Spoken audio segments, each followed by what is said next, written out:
ರಾಜ್ಯ ಸಚಿವೆ ಲಕ್ಷ್ಮೀ ಹೆಬ್ಬಾಳ್ಕರ್ ಹೆಸರಲ್ಲಿ 16 ಜನರಿಗೆ ವಂಚನೆ ಮಾಡಿರುವ ಸಂಬಂಧ ಬೆಳಗಾವಿಯಲ್ಲಿ ಸಾಮಾಜಿಕ ಹೋರಾಟಗಾರ ಜಯಂತ್ ತಿನ್ನೇಕರ್ ಸುದ್ದಿಗೋಷ್ಠಿ ನಡೆಸಿ ಮಾಹಿತಿ ಕೊಟ್ಟಿದ್ದಾರೆ. ಮಹಿಳಾ ಮತ್ತು ಮಕ್ಕಳ ಕಲ್ಯಾಣ ಇಲಾಖೆಯಲ್ಲಿ ಕೆಲಸ ಕೊಡಿಸ್ತೀನಿ ಅಂತ ವಂಚನೆ ಎಸಗಲಾಗಿದೆ. ಸಚಿವೆ ಲಕ್ಷ್ಮೀ ಹೆಬ್ಬಾಳ್ಕರ್ ಬೆಂಬಲಿಗ ಮಂಜುನಾಥ್ನಿಂದ ದೋಖಾ ಆರೋಪ ಕೇಳಿಬಂದಿದೆ. ರಾಜ್ಯಪಾಲರ ಆದೇಶ ಅನುಸಾರ ಅಂತ ಹೇಳಿ ನಕಲಿ ಆದೇಶ ಪತ್ರವನ್ನು ನೀಡಿ ಮೋಸ ಮಾಡಿದ ಆರೋಪ ಕೇಳಿಬಂದಿದೆ. ರಾಜ್ಯಪಾಲರು ಸಹಿ, ಸಚಿವೆ ಲಕ್ಷ್ಮೀ ಹೆಬ್ಬಾಳ್ಕರ್ ನಕಲಿ ಸಹಿ ಮಾಡಿ ಆದೇಶ ಪ್ರತಿ ವಿತರಣೆ ಮಾಡಲಾಗಿದೆಯಂತೆ. ಮಹಿಳಾ ಮತ್ತು ಮಕ್ಕಳ ಕಲ್ಯಾಣ ಇಲಾಖೆಯಲ್ಲಿ ಕಂಪ್ಯೂಟರ್ ಆಪರೇಟರ್ ಹುದ್ದೆ ಕೊಡಿಸುವುದಾಗಿ ಮೋಸ ಮಾಡಲಾಗಿದ್ದು, ನಕಲಿ ಆದೇಶ ಪ್ರತಿಯನ್ನು ಕೊಟ್ಟಿರುವ ಮಂಜುನಾಥ್ ಮಲಸರ್ಜಿ ವಿರುದ್ಧ ಆರೋಪ ಕೇಳಿಬಂದಿದೆ. ಬೈಲಹೊಂಗಲ, ಖಾನಾಪುರ, ಬೆಳಗಾವಿ ಸೇರಿ ಒಟ್ಟು 16 ಜನರಿಗೆ ದೋಖಾ ಮಾಡಲಾಗಿದೆ. ಫೋನ್ ಪೇ ಬ್ಯಾಂಕ್ ಅಕೌಂಟ್ ಮೂಲಕ 34 ಲಕ್ಷಕ್ಕೂ ಅಧಿಕ ಹಣ ಪಡೆದು ವಂಚನೆ ಮಾಡಲಾಗಿದೆ. ಸಚಿವೆ ಲಕ್ಷ್ಮೀ ಹೆಬ್ಬಾಳ್ಕರ್ ಬೆಂಬಲಿಗ ಮಂಜುನಾಥನ ಹೆಬ್ಬಾಳ್ಕರ್ ಆಪ್ತ ಸಹಾಯಕನ ವಂಚನೆ ಆರೋಪ ಬೆಳಕಿಗೆ ಬಂದಿದೆ. ವಂಚನೆ ಪ್ರಕರಣದಲ್ಲಿ ಸಚಿವೆ ಲಕ್ಷ್ಮೀ ಹೆಬ್ಬಾಳ್ಕರ್ ಖಾಸಗಿ ಪಿಎ ಸಂಗನಗೌಡ ಹೆಸರು ತುಣುಕು ಹಾಕಿಕೊಂಡಿದೆ. ಪೊಲೀಸರು ನಾವು ಕೊಟ್ಟ ದೂರು ಸ್ವೀಕರಿಸಿಕೊಳ್ಳದ ಹಿನ್ನೆಲೆ ಕೋರ್ಟ್ನಲ್ಲಿ ಕೇಸ್ ಹಾಕಿದ್ದೀವಿ. ಖಾನಾಪುರ ತಾಲೂಕಿನ ಗಂದಿಗವಾಡದ ಕಾವ್ಯ ಎಳ್ಳೂರ ಎಂಬ ಯುವತಿಯಿಂದ ದೂರು ಕೊಡಲಾಗಿದೆ. 15ಕ್ಕೂ ಹೆಚ್ಚು ಸಲ ಕಿತ್ತೂರು ಪೊಲೀಸ್ ಠಾಣೆಗೆ ಹೋಗಿ ದೂರು ಕೊಟ್ಟರೂ ಕೂಡ ಪ್ರಯೋಜನವಾಗಿಲ್ಲ. ಕಿತ್ತೂರು ಪೊಲೀಸ್ ಠಾಣಾ ವ್ಯಾಪ್ತಿಯಲ್ಲಿ ಘಟನೆ ನಡೆದಿಲ್ಲವಾದರೂ ಕಿರುಕುಳ ಆರೋಪ ಕೇಳಿಬಂದಿದೆ. ತಮ್ಮ ವ್ಯಾಪ್ತಿ ಬರದೇ ಇದ್ರೂ ಕಿತ್ತೂರು ಪೊಲೀಸರಿಂದ ನಿರಂತರ ಕಿರಿಕಿರಿ ಉಂಟಾಗ್ತಾ ಇದೆ. ಲಿಖಿತ ಹೇಳಿಕೆ ಕೊಟ್ಟರೂ ಕೂಡ ಯಾವುದೇ ನಮ್ಮ ದೂರು ಸ್ವೀಕರಿಸಿಲ್ಲ. ಕರ್ನಾಟಕ ಸರ್ಕಾರದ ಲೋಗೋ, ರಾಜ್ಯಪಾಲ ನಕಲಿ ಸಹಿ ಇದೆ. ಆದರೂ ಪೊಲೀಸರು ಸುಮೋಟೋ ಕೇಸ್ ದಾಖಲಿಸಿಕೊಂಡಿಲ್ಲ ಅಂತ ಆರೋಪ ಕೇಳಿಬಂದಿದೆ. ಈ ಬಗ್ಗೆ ರಾಜ್ಯಪಾಲರು, ಸಿಎಂ, ಗೃಹ ಸಚಿವರಿಗೂ ಪತ್ರದ ಮೂಲಕ ದೂರು ಕೊಟ್ಟಿದ್ದೇವೆ ಎಂದು ಬೆಳಗಾವಿಯಲ್ಲಿ ಜಯಂತ್ ತಿನ್ನೇಕರ್ ಸುದ್ದಿಗೋಷ್ಠಿಯಲ್ಲಿ ಹೇಳಿಕೆ ಕೊಟ್ಟಿದ್ದಾರೆ. ಯಾಕಂದ್ರೆ ಈ ಬೆಳಕಿಗೆ ಬಂದಿದ ಮೇಲೇನ ನಮ್ಮ ಖಾನಾಪುರ ತಾಲೂಕಿನಲ್ಲಿ ಸಂಪರ್ಕ ಮಾಡಿ, ಯಾಕಂದ್ರೆ ಅದು ಮಂಜುನಾಥ್ ಏನಿದ್ದಾನ ಮತ್ತು ಸಂಗನಗೌಡ ಏನಿದ್ದಾರ, ಅಲೋ ಮಂಜುನಾಥ್ ಮತ್ತು ಸಂಗನಗೌಡ ಇವರು ಬೇರೆ ಇಲಾಖೆಗಳಲ್ಲಿ 10-15 ಲಕ್ಷ ರೂಪಾಯಿ ನೀವು ಕೊಟ್ಟರೆ ನಾವು ನೌಕರಿ ಕೊಡ್ತೇವಂತ ಬೇರೆ ಇಲಾಖೆಗಳಲ್ಲಿ ನಾವು ನೌಕರಿ ಕೊಡ್ತೇವಂತ ಕೆಲವೊಂದು ಮಂದಿಗೆ ಸಂಪರ್ಕ ಮಾಡ್ತಾ ಇದ್ದಾರೆ. ಆ ಬಗ್ಗೆ ನಾವು ಎಲ್ಲ ಇದು ಡಾಕ್ಯುಮೆಂಟ್ ಕಲೆಕ್ಟ್ ಮಾಡ್ತಾ ಇದ್ದೇವೆ. ಯಾಕಂದ್ರೆ ಇದು ಇಲ್ಲೇ ಮುಗ್ದಿದ್ದು ಇಲ್ಲ. ಅದಕ್ಕಾಗಿ ಮಹಿಳಾ ಬಾಲ ಕಲ್ಯಾಣ ಇಲಾಖೆಯಿಂದ ಹೆಸರು ಇದು ಮಾಡಿ ಇವರು ಏನು ಮಾಡ್ತಾ ಇದ್ದಾರೆ, ಅದಕ್ಕಾಗಿ ಮಹಿಳಾ ಬಾಲ ಕಲ್ಯಾಣ ಇಲಾಖೆ ಸಚಿವರು ಇವರು ಏನು ಮಾಡ್ತಾ ಇದ್ದಾರೆ, ಇವ್ರ ಮೇಲೆ ಒಂದು ಕಠಿಣ ಕ್ರಮ ಮಾಡಿ ಇವ್ರದ್ದು ಎಲ್ಲ ದಂಧೆಗಳನ್ನು ಬಂದ್ ಮಾಡಲಿಕ್ಕೆ ಒಂದು ಸ್ವತಃ ಲಕ್ಷ್ಯ ಹಾಕಿ ಇದು ಮಾಡಬೇಕು.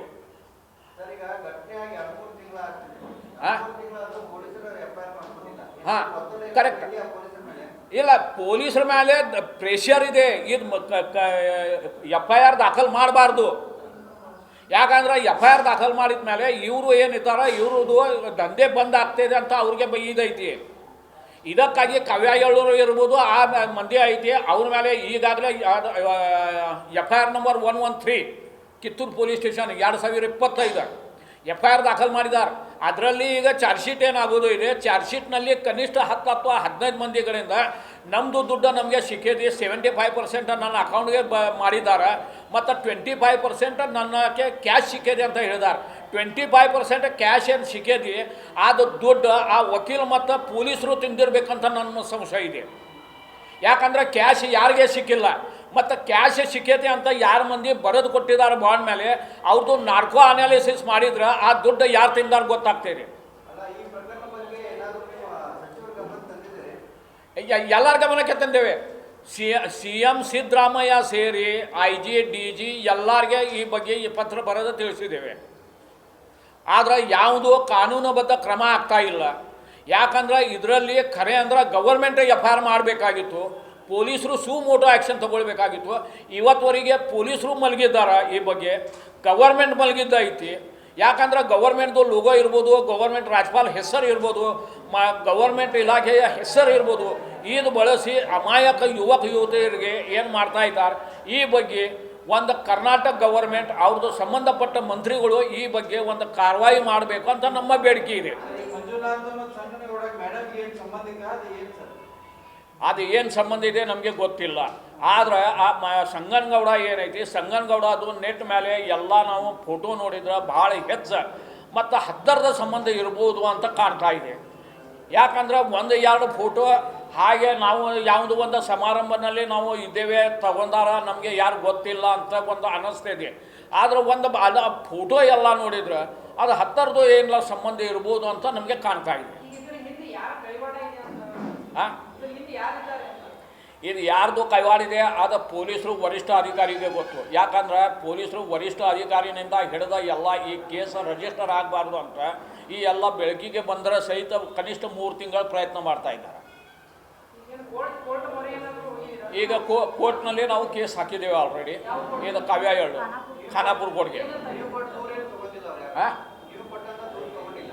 ಇಲ್ಲ ಇಲ್ಲ ಇಲ್ಲ ಹಾಂ. ಈಗಾಗಲೇ ನಿಮಗೆ ಹೇಳೋದು ನನಗೆ ಆಶ್ಚರ್ಯ ಆಗ್ತಿದೆ. ಕನಿಷ್ಠ 4 ಸರಿ ಕಾವ್ಯ ಎಳ್ಳೂರು ಕಿತ್ತೂರು ಪೊಲೀಸ್ ಸ್ಟೇಷನ್ಗೆ ಬ್ಯಾಂಕ್ ಸ್ಟೇಟ್ಮೆಂಟ್ ಸಹಿತ ಎಲ್ಲ ಕೊಟ್ಟಿದ್ದಾರೆ. ಅಂದರೆ ಈಗ ನನ್ನ ಅಕೌಂಟ್ಗೆ, ಯಾಕಂದ್ರೆ ಮಂಜುನಾಥ ಮಲ್ಸರ್ಗೆ ನನ್ನ ಹೆಸರು ಹೇಳಿ 12 ಮಂದಿಗೆ ನನ್ನ ಅಕೌಂಟ್ಗೆ ದುಡ್ಡು ಹಾಕು, ಅದೇ ಅಕೌಂಟ್ ಇವ್ರದ್ದು ಅಕೌಂಟ್ಗೆ ದುಡ್ಡು ಹಾಕಿದ ಮೇಲೆ ಮಂಜುನಾಥ ಅಕೌಂಟ್ಗೆ ಟ್ರಾನ್ಸ್ಫರ್ ಮಾಡೋದು ಅದು ಎಲ್ಲ ಹೇಳಿ ಬ್ಯಾಂಕ್ ಸ್ಟೇಟ್ಮೆಂಟ್ ಕಿತ್ತೂರು ಪೊಲೀಸ್ ಸ್ಟೇಷನ್ಗೆ ಕನಿಷ್ಠ ಹಿಂದಿನ 4 ತಿಂಗಳಲ್ಲಿ 4-5 ಬಾರಿ ಕೊಟ್ಟಿದ್ದಾರೆ. ಆದ್ರೆ ಮತ್ತೆ ಇವತ್ತು ನೋಟಿಸ್ ಕೊಟ್ಟಿದ್ದಾರೆ ಕಿತ್ತೂರು ಪೊಲೀಸ್. ಇವತ್ತೇ 7 ದಿವಸಗಳಲ್ಲಿ ನೀವು ನಿಮ್ಮ ಕಡೆ ಏನಿದ್ದು ಬ್ಯಾಂಕ್ ಸ್ಟೇಟ್ಮೆಂಟ್ ನನಗೆ ಮತ್ತೆ ಕೊಡಬೇಕಂತ. ಆ ನೋಟಿಸ್ ಸಹ 7 ದಿವಸ ಅಂತ ಕೊಟ್ಟಿದ ಮೇಲೆ 5 ತಾರೀಕು ನೋಟಿಸ್ ಇದೆ, 5 ಆಗಸ್ಟದು ನೋಟಿಸ್ ಇದೆ, ಇವತ್ತು ತಾರೀಕು 12 ಇದೆ. ಕಿತ್ತೂರು ಪೊಲೀಸ್ನವರು ಇವತ್ತು 12 ತಾರೀಕಿಗೆ ನೋಟಿಸ್ ಕೊಡ್ತಾರೆ, 5 ತಾರೀಕು 7 ದಿವಸ ಒಳಗೆ ಕೊಡಬೇಕಂತ. ಅಂದ್ರೆ ಅದು ತಾರೀಕು ಪ್ರಕಾರ ನೋಡಿದ್ರೆ ಇದು ಇವತ್ತು 7 ದಿವಸ ಮುಗಿತಿದೆ, ಆದ್ರೆ ಇವತ್ತು ಕೊಡ್ತಾರೆ ನೋಟಿಸ್. ಅಂದ್ರೆ ಯಾವುದು ಇದು ನೋಡಕ್ಕೆ ಹೋದರೆ ಈ ಮುಚ್ಚುವ ಪ್ರಯತ್ನ ಹೆಚ್ಚು ನಡೀತಾ ಇದೆ. ಅದು ಇದೇ ಏನಿಲ್ಲ. ಯಾಕಂದ್ರೆ ಮೇಡಮ್ ಸ್ವತಃ ಅಂದ್ರೆ ಅವರು ಇದು ಮಾಡಿದ್ದಾರೆ. ಯಾಕಂದ್ರೆ ನಾನು ಮೇಡಮ್ ಮೇಲೆ ಡೈರೆಕ್ಟಾಗಿ ಏನು ಇದು ಮಾಡೋದು ಇದು ಅವಶ್ಯಕತೆ ಇಲ್ಲ. ಯಾಕಂದ್ರೆ ಮೇಡಮ್ ಈಗಾಗಲೇ ಒಂದು ವಿಡಿಯೋ ಮುಖಾಂತರ ಇರ್ಬೋದು ಅಥವಾ ಇದು ಇರ್ಬೋದು, ನಾನು ಕಂಪ್ಲೇಂಟ್ ಕೊಟ್ಟಿದ್ದೇನೆ ಅಂತ ಹೇಳಿದ್ದಾರೆ. ಅವರು ಕಂಪ್ಲೇಂಟ್ ಕೊಟ್ಟಿದ್ದಾರೆ ಅಂತ ಹೇಳಿದರೆ, ಖರೇನೇ ಕಂಪ್ಲೇಂಟ್ ಕೊಟ್ಟಿದ್ರೆ ಅವ್ರದ್ದು ಕೈವಾಡ ಇಲ್ಲ 100%. ಆದರೆ ಇದು ಎಲ್ಲ ಬೆಳಕಿಗೆ ಬಂದಿದ್ದ ಮೇಲೇನು ಎಲ್ಲ ಮಂದಿಗೆ ಗೊತ್ತಿದ್ದು ವಿಷಯ ಇದ್ರ ಸಹಿತ ಇವತ್ತುವರೆಗೆ ಮಹಿಳಾ ಬಾಲ ಕಲ್ಯಾಣ ಇಲಾಖೆಯಿಂದ ಇದರ ಮೇಲೆ ಕ್ರಮ ತಗೊಳ್ಳಿಕ್ಕೆ ಯಾವುದು ಇದು ಆಗ್ತಾ ಇಲ್ಲ, ಕ್ರಮ ಆಗ್ತಾ ಇಲ್ಲ ಅಂತ ನೋಡಿದ್ರೆ ಯಾರು ಇದರ ಹಿಂದೆ ಒಂದು ದೊಡ್ಡ ಮಂದಿ ಇದೆ ಇದು ಕಾಣ್ತಾ ಇದೆ. ಬಂದಿದ್ದು ಇದು ಕಾವ್ಯ ಮೇಲೇನ ಭಾಳ ಸರಿ ಪ್ರೆಷರ್ ಹಾಕೋದು ಪ್ರಯತ್ನ ಮಾಡಿದ್ರು ಪೊಲೀಸರು, ಕಿತ್ತೂರು ಪೊಲೀಸ್ನಿಂದ ಆಗ್ಬೋದು. ನಾವು ಕಿತ್ತೂರು ಪೊಲೀಸ್ ಸ್ಟೇಷನ್ಗೆ ಕಾವ್ಯ ಹೇಳೋರು ಹೇಳೋದು ಕಾರಣ ಏನು, ನಮ್ಮದು ನಾನು ಇರೋದು ಗಂದಿಗ್ವಾಡ್, ನಾನು ದುಡ್ಡು ಕೊಟ್ಟಿರುವ ಗಂದಿಗ್ವಾಡ್ನಲ್ಲಿ, ಅದಕ್ಕಾಗಿ ನಮ್ಮ ಕೇಸ್ ಕಿತ್ತೂರು ಪೊಲೀಸ್ ಸ್ಟೇಷನ್ಗೆ ಸಂಬಂಧಪಟ್ಟ ಇಲ್ಲ, ನಾನು ನಂದಗಡ ಪೊಲೀಸ್ ಸ್ಟೇಷನ್ಗೆ ಕೇಸ್ ಮಾಡ್ತೇನೆ ಅಂತ ಹೇಳಿದ ಮೇಲೆ, ಇಲ್ಲ ನಿಮ್ಮದು ಕಿತ್ತೂರು ಪೊಲೀಸ್ ಸ್ಟೇಷನ್ನಲ್ಲಿನ ಎಲ್ಲ ಎಂಕ್ವೈರಿ ಆಗಬೇಕು, ನಂದಗಡ ಪೊಲೀಸ್ ಸ್ಟೇಷನ್ಗೆ ನಡೆಯಂಗಿಲ್ಲ ಅಂತ ಹೇಳಿದ ಮೇಲೆ ನಂದಗಡ ಪೊಲೀಸ್ ಸ್ಟೇಷನ್ಗೆ ಹೋಗಿದ ಮೇಲೆ ನಂದಗಡ ಪೊಲೀಸ್ನವರು ಕಿತ್ತೂರು ಪೊಲೀಸ್ ಸ್ಟೇಷನ್ಗೆ ಸಂಪರ್ಕ ಮಾಡಿ ಮತ್ತು ಅವರು ಅದೇ ಹೇಳ್ತಾ ಇದ್ದಾರೆ. ಅದಕ್ಕಾಗಿ ಈಗ ಕಾವ್ಯ ಎಳ್ಳೂರು ಇವರು ನ್ಯಾಯಾಲಯದಲ್ಲಿ ಆಲ್ರೆಡಿ ಈಗ ದೂರು ದಾಖಲು ಮಾಡಿದ್ದಾರೆ.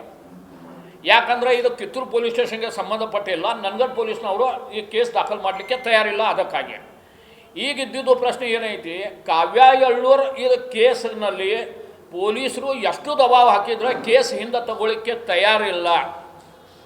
ಅದಕ್ಕಾಗಿ ಆಕೆ ಮೇಲೆ ಪ್ರೆಷರ್ ಹಾಕೋದು ಪ್ರಯತ್ನ ಹೆಚ್ಚು ನಡೀತಾ ಇದೆ.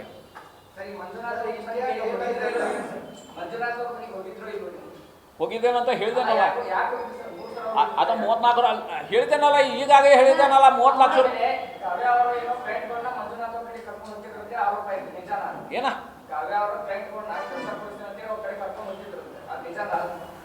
ಇಲ್ಲ ಇಲ್ಲ ಸರ್, ನನ್ನ ಕಡೆ ಎಲ್ಲ ಡಾಕ್ಯುಮೆಂಟ್ಸ್ ಇದೆ. ನಾ ಹಂಗಿದ್ರೆ ಇಲ್ಲಿ ತನಕ ಬರ್ತಿರ್ತಿಲ್ಲ. ಅವ್ರ ಕಾಲ್ ಮಾಡಿದ್ರು ನಮಗೆ, ಇಲ್ಲ ಇದನ್ನ ಪೊಲೀಸ್ ಸ್ಟೇಷನ್ನಾಗ ಮುಗಿಸ್ಬೋದು ಬೇಡ, ಪೊಲೀಸರನ್ನ ನಮ್ಗೆ ದಬ್ಬಾಳಿಕೆ ಮಾಡ್ತಾರೆ, ನೀನು ಮನೆಗೆ ಬರ್ರಿ ಕುಂತು ಮಾತಾಡಿ ಬಗೆಹರ್ಸೋಣ ಅಂತ. ಅವ್ರು ವಿಡಿಯೋನು ಅದಾವ ನಮ್ಮ ಕಡೆ.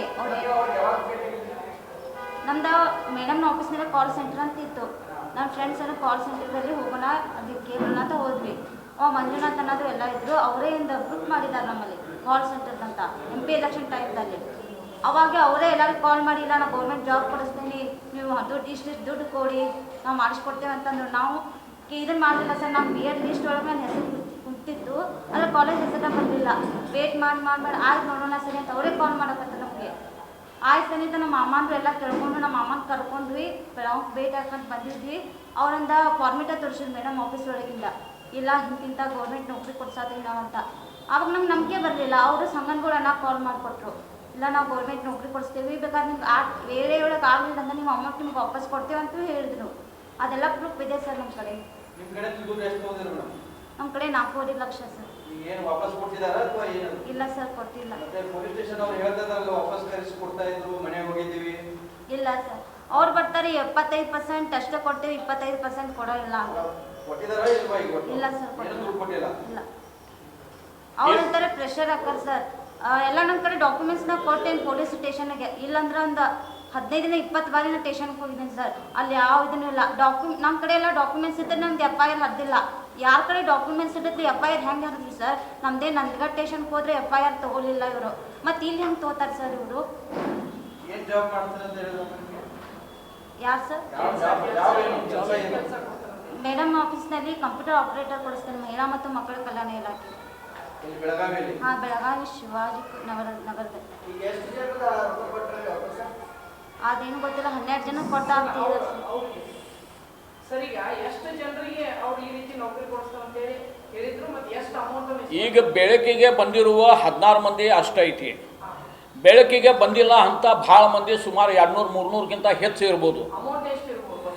ಅದು ಕೊಟ್ಟಂಥ ರೂಪಾಯಿ ಇರ್ಬೋದು. ಯಾಕಂದ್ರೆ ಹಾಂ, ಪೇಪರ್ಗೆ ನೋಡಿ ಇವತ್ತು ಸಹ ನಾ ಏನು ಹೇಳಿದ್ದೇನೆ, ಇದು ಎಲ್ಲ ಬೆಳಕಿಗೆ ಬಂದಿದ ಮೇಲೆ ಅದೇ ಮಂಜುನಾಥ್, ಅದೇ ಸಂಗನಗೌಡ, ಪಾಠ ಬಂದಾರ ಇಲಾಖೆ ಯಾವುದು ಇಲಾಖೆ ಅದ? ಹಾಂ, ಮಹಿಳಾ ಮತ್ತು ಮಕ್ಕಳ ಕಲ್ಯಾಣ. ಹಾಂ, ಮಹಿಳಾ ಮತ್ತು ಬಾಲ ಕಲ್ಯಾಣ ಇಲಾಖೆ ಮತ್ತು ಇದು ಇಂಜಿನಿಯರಿಂಗ್ ಇಲಾಖೆ, ಇದು ಪಾಠ ಬಂದಾರ ಇಲಾಖೆ ಅಂತೇವೆ ನಾವು ಮರಾಠಿನಲ್ಲಿ. ಅದರಲ್ಲಿ